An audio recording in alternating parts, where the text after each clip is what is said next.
گلدستہ دکھاتے ہیں گھریلو علاج سے متعلق، پھر آگے بڑھتے ہیں۔ صلو علی الحبیب صلی اللہ تعالی علی محمد۔ صلو علی الحبیب صلی اللہ تعالی علی محمد صلی اللہ علیہ وآلہ وسلم۔ مدنی چینل کے ناظرین، انشاءاللہ عز و جل ستو کے حوالے سے کچھ مدنی پھول آپ کو عرض کرنے ہیں، اس کے کچھ فوائد وغیرہ انشاءاللہ عز و جل عرض کرتا ہوں۔ ستو جو ہے اللہ تعالیٰ کی بہت بڑی نعمت ہے اور اس کے بے شمار جو ہے فوائد ہیں، اس میں سے چند ایک انشاءاللہ عز و جل عرض کرتا ہوں۔ ایک تو یہ کہ دن بھر کے اندر جیسے روزہ وغیرہ رکھنے کی بنا پر یا ویسے ہی گرمی کے اندر جسم کے اندر جو پانی کی کمی پیدا ہو جاتی ہے اس کو بھی یہ پورا کرتا ہے، اسی طرح سے کمزوری کو جو ہے یہ دور کرتا ہے، اسی طرح سے ہاتھ اور پاؤں کی جلن کو یہ ختم کرتا ہے اور طبیعت کو فرحت بخشتا ہے، اور گرمی کے جو اثرات ہوتے ہیں اس کو کسی حد تک جو ہے کم کرتا ہے اور قبض وغیرہ کو دور کرتا ہے، اسی طرح سے خون کے اندر کولیسٹرول کی جو مقدار ہوتی ہے اس کو بھی کم کرتا ہے، اسی طرح سے یورک ایسڈ کے اندر بھی یہ فائدہ مند ہے۔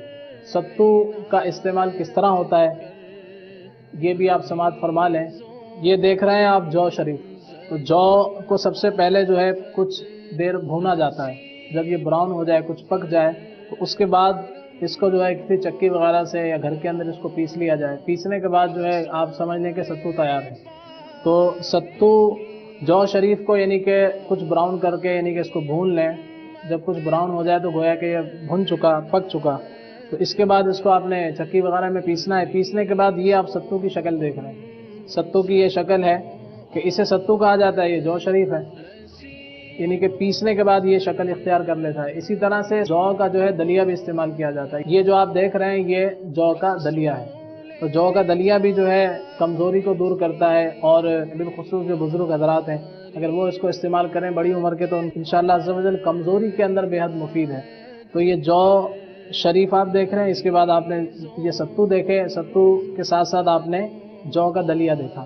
تو ستو کو آپ نے کس طرح سے استعمال کرنا ہے انشاءاللہ آئیے آپ کو میں عرض کرتا ہوں۔ ستو کے 2 سے 3 چمچ جو ہے آپ ایک گلاس میں ڈالیں، اور ساتھ ہی جو ہے براؤن شوگر ہو تو یہ سب سے بہتر ہے، جیسے دیسی شکر کہا جاتا ہے اور براؤن شوگر بھی اسے کہتے ہیں۔ 1 چمچ آپ اس کا ڈال لیجئے اور 2 سے 3 چمچ جو ہے ستو کے استعمال کریں، اور پھر پانی کے اندر اس کو حل کر لیا جائے تو یہ ستو تیار ہے۔ یہ ستو تیار کرنے کا بہت ہی آسان طریقہ آپ نے دیکھ لیا ہے، تو روزمرہ کے استعمال میں ستو کو لیجئے، انشاءاللہ عز و جل آپ کا معدہ بھی ٹھنڈا رہے گا، کولیسٹرول میں بھی کمی ہوگی، یورک ایسڈ میں بھی کمی ہوگی، انشاءاللہ عز و جل خون کی حدت کو بھی یہ کم کرے گا، اسی طرح سے پیاس کی شدت کو کم کرے گا، لو سے بچائے گا انشاءاللہ عز و جل، ہیٹ اسٹروک سے بچائے گا، اور لو لگنے کی وجہ سے یعنی ہیٹ اسٹروک وغیرہ کی وجہ سے جو امراض وغیرہ کا سامنا ہوتا ہے انشاءاللہ عز و جل اس سے بھی بچت ہوگی، اور یہ بہت ہی مفید غذا ہے، بخار وغیرہ میں بھی فائدہ مند ہے، اور اسی طرح سے سوزش وغیرہ میں بھی فائدہ مند ہے، پیشاب کی جلن میں بھی فائدہ کرے گا۔ اللہ تعالی ہمارے مریضوں پر نظر رحمت فرمائے اور ان کی مشکلات کو آسان فرمائے۔ صلو علی الحبیب صلی اللہ تعالی علی محمد صلی اللہ علیہ وآلہ وسلم۔ رسول پاک کی دکھیاری امت پر عنایت کر۔ ستو بنانے کا طریقہ تو خلیل بھائی نے بتا دیا ہے، اور شکر بنانے کا طریقہ تو ریکارڈ ہونا چاہیے حافظ صاحب۔ شکر بنانے کا طریقہ، لیکن اس کی میں بات بتا دوں آپ کو مدنی چینل کے ناظرین، شکر بنانا اتنا آسان نہیں ہے، یہ ایک بڑا اہم کام ہے۔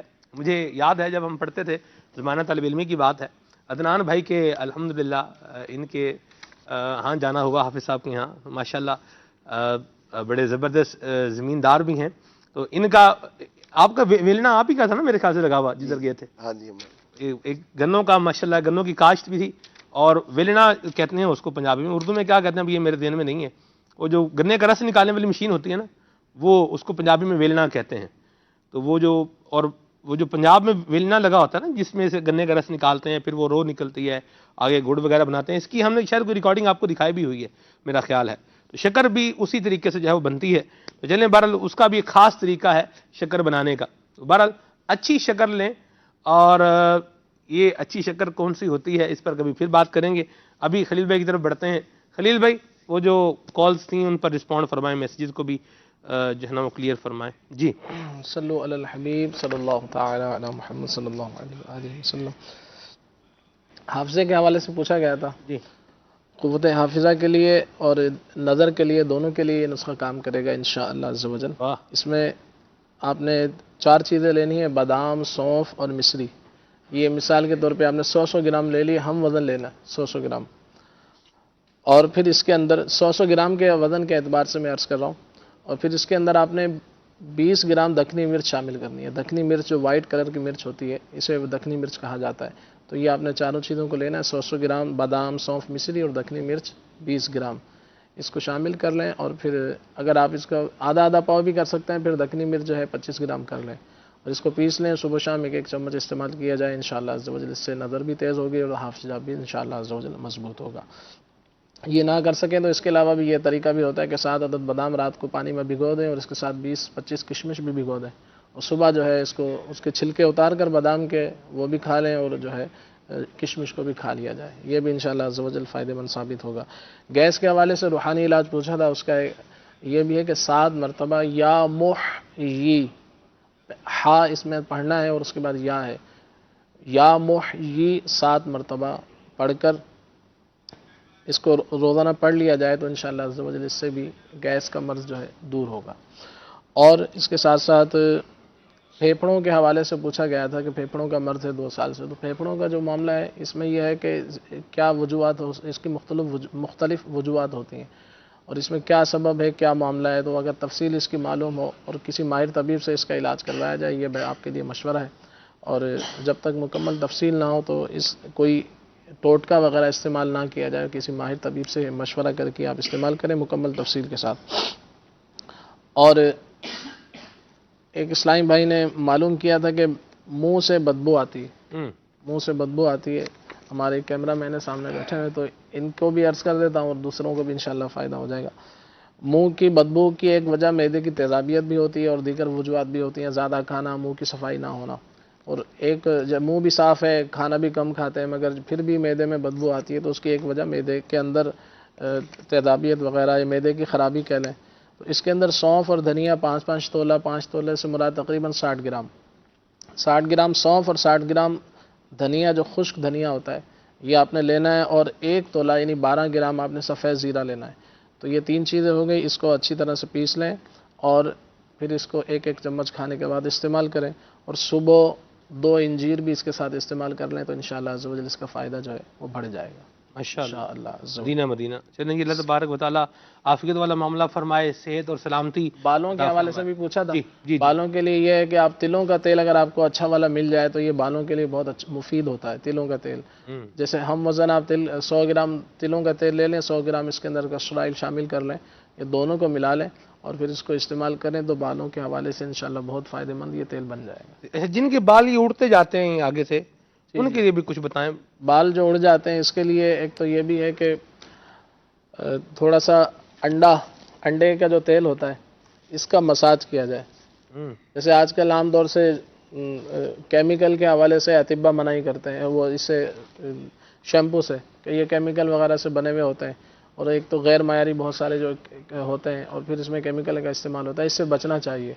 اگر اس سے بچا جائے اور کھارا پانی کا استعمال بھی جو ہے اس کو بڑھاتا ہے یعنی کہ بالوں کی خرابی پیدا کرتا ہے. بعض لوگوں کو مالش کروانے کی عادت ہوتی ہے، بہت زیادہ گھر میں کروا رہے ہوتے ہیں، بعض باہر بھی کرواتے ہیں تو بہت زیادہ زور سے سر پر مساج کیا جاتا ہے جس کی وجہ سے بھی بال جو ہے بے رونق ہو جاتے ہیں اور اس کے بالوں کی خرابیاں پیدا ہو جاتی ہیں. اس سے بھی بچنا چاہیے.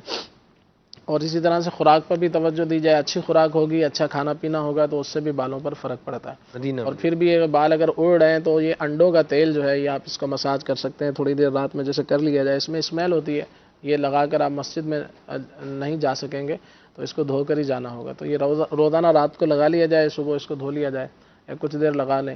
انڈوں کا تیل کس طرح سے بنتا ہے یہ بھی بتا دیتا ہوں. واہ، نہیں یہ تو کر کے دکھانا چاہیے خلیل بھائی، یہ بنتے ہوئے دکھانا چاہیے.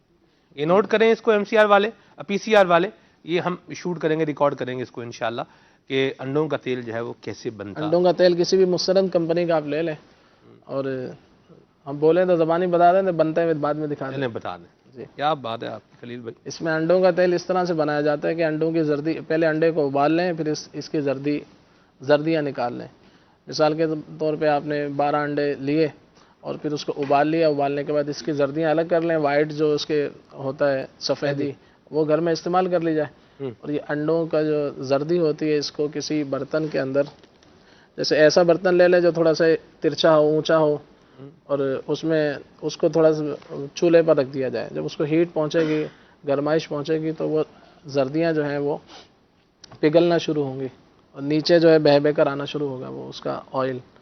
تو وہ پھر آپ جمع کرتے رہیں, یا ایک سائڈ میں وہ جمع ہو جائے گا, ایک سائڈ میں وہ اس طرح چولہا جلا دیا جائے. یہ بھی ہو سکتا ہے, یا کسی برتن میں ڈال دیں اس کو, اس کے اندر اس کو تھوڑا سا پکا لیا جائے. کچھ دیر پکنے کے بعد اس کا جو ہے آئل جو ہے بن جائے گا. تو یہ اس کا طریقہ ہوگا. اس سے آپ کو اصلی آئل جو ہے مل جائے گا, اور یہ بالوں کے لیے بہت فائدہ مند ہوتا ہے. مدینہ مدینہ. چلیں اللہ پاک عافیت عطا فرمائے. یہاں یہ بھی ایک مقام شکر ہے, بال جھڑ رہے ہیں, دانت نہیں جھڑ رہے. پچھلے جمعہ المبارک کی بات ہے حافظ صاحب, میرے پاس ایک اسلامی بھائی آئے اور انہوں نے اپنے گھر کے کسی فرد کے حوالے سے بتایا کہ اس کے دانت جھڑ رہے ہیں. ڈاکٹر نے بتایا, ڈینٹسٹ نے بتایا کہ ان کو جو بیماری ہے وہ دانت جھڑنے کی بیماری ہے. اللہ اکبر. بہت مہنگا علاج بھی ان کو بتایا, بہت مہنگا. دانت کا علاج ویسے بڑا مہنگا ہوتا ہے. تو اللہ پاک ان کو سلامتی دے, عافیت دے. اور ہمارے دنان بھائی ہیں, بہت پیارے اسلامی بھائی ہیں ماشاءاللہ, جتنے خوش رہیں, اور جو ان کے گھر میں بیمار ہیں اللہ ان کو صحت اور سلامتی والا معاملہ بھی عطا فرمائے, اور مالک اپنی رحمت فرمائے, عافیت عطا فرمائے. تو یہ بھی ایک مقام شکر بھی ہے بہرحال, لیکن اللہ تعالیٰ سے عافیت کا سوال کرنا اللہ چاہیے. کرے کسی کے دانت جھڑتے ہوں تو الحمدللہ طب میں اس کا علاج ہے. اچھا جی, واہ. بعض وہ کچھ ایسے معاملات پیدا ہو جاتے ہیں جس کی وجہ سے وہ دانت اپنی جگہ چھوڑ دیتے ہیں. جی جی جی. وہ جگہ تو اس میں الحمدللہ طب کے اندر, حکمت کے اندر, ہربل میں اس کا علاج ہے. کوئی اچھا طبیب مل جائے تو وہ علاج کر سکے. علاج کر سکتا ہے. چلیں یہ اچھا مدنی پھول دیا خلیل بھائی نے. حافظ صاحب, سلسلہ گھڑی کہہ رہی ہے 9:51 ہو گئے ہیں.